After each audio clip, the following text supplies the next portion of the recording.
शख्सियत था। ये किस कदर अमीर और बासर शख्स था, इसका अंदाजा आप 2-3 मिसालों से लगा लीजिए कि लंदन में था, इसे शुमाली लंदन का एक घर पसंद आ गया। इसने वहीं खड़े खड़े ये घर 1 करोड़ पाउंड में खरीद लिया। ये पाकिस्तानी रुपए में 1 अरब 40 करोड़ रुपए बनते हैं। इसने 2009 में मॉन्टे कार्लो में अपनी 37वीं सालगिरह मनाई। ये दुनिया की महंगी तरीन सालगिरह थी, जिसमें रूस के एल्युमिनियम टाइकॉन ओलेग टेरिपास्का, सोने की कानों के मालिक पीटर मुंक और मोनाको के शहजादे अल्बर्ट समेत दुनिया भर की मशहूर शख्सियात ने शिरकत की। ये पेंटिंग खरीदने का शौकीन था। इसके पास अरबों डॉलर के शाहपारे थे और ये तमाम शाहपारे इसके महलात में लगे थे। इसे 2006 में इजरायली अदाकारा ऑर्ली बेंसमैन अच्छी लग गई, तो इसने उसके गिर्द दौलत के अंबार लगा दिए। चुनांचे ये इसकी गर्लफ्रेंड बन गई और ये दुनिया की महंगी तरीन गर्लफ्रेंड थी। ब्रितानी वज़ीर-ए-आज़म टोनी ब्लेयर इसे अपना जाती दोस्त कहता था और इस पर 10 डाउनिंग स्ट्रीट के दरवाजे हर वक्त खुले रहते थे। ब्रितानी शाही खानदान ने इसे कई बार बकिंगम पैलेस और विंडसर कासल में लंच और डिनर दिए थे। ये लंदन और पेरिस में प्ले बॉय की जिंदगी गुजारता था और इसे दुनिया जहान के कानून तोड़कर बहुत खुशी होती थी।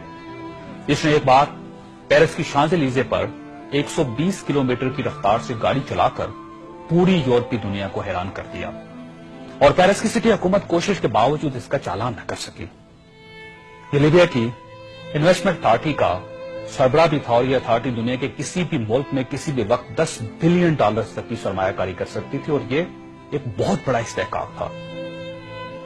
इस शख्स का नाम नाज़रीन सैफुल इस्लाम है और ये लीबिया के साबिक हुक्मरान कर्नल कज़ाफी का बेटा है। सैफुल इस्लाम कर्नल कज़ाफी का वारिस और वली अहद भी था और इसे दुनिया का इसके बारे में ख्याल था कि यह कर्नल कज़ाफी के बाद लीबिया का हुक्मरान होगा। ये इस कदर बासर था कि कर्नल कज़ाफी को न्यूक्लियर प्रोग्राम तरक करने पर भी इसी ने कायल किया था। इसने बल्गारिया के उस मेडिकल ग्रुप को छुड़वाने में भी बड़ी मदद की थी जिस पर बच्चों को एड्स के टीके लगाने का इल्जाम था। बर्लिन नाइट क्लब और लाकरोबी धमाके के मुतासिरीन को मुआवजा भी इसी के हुक्म से जारी हुआ था। अब मैं आपको इसकी ताजा तरीन तस्वीरें दिखाना चाहता हूं। ये सैफुल इस्लाम 3 माह पहले लीबिया के छोटे से कस्बे अबारी में छुप गया। ये 2 दिन पहले 19 नवंबर को कस्बे के एक ऐसे कमरे से बरामद हुआ जिसमें बाथरूम तक नहीं था और ये बदबूदार पुराने कंबल में लिपटा था। इसकी उंगलियों पर प्लास्टर चढ़ा हुआ था और ये प्लास्टर भी इसने खुद चढ़ाया था क्योंकि इसे डॉक्टर तक की सहूलत हासिल नहीं थी। ये सैफुल इस्लाम इस वक्त लीबिया की मौजूदा हुकूमत के कब्जे में है और पूरी दुनिया में कोई शख्स इस शख्स को पनाह देने के लिए तैयार नहीं जो 3 माह पहले तक मलका बरतानिया का शाही मेहमान बनता था और टोनी ब्लेयर इसे माई फ्रेंड कहता था और पेरिस की कंपनियां इसके लिए खसूसी खुशबू इजाद करती थी।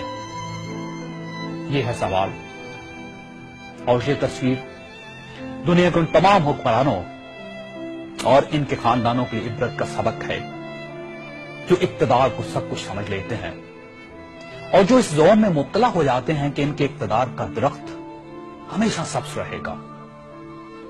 ये तस्वीर दुनिया भर के हुक्मरानों से चीख चीख कर कह रही है कि जो हुक्मरान आवाम का एतमाद खो देते हैं उनका ये इंजाम होता है।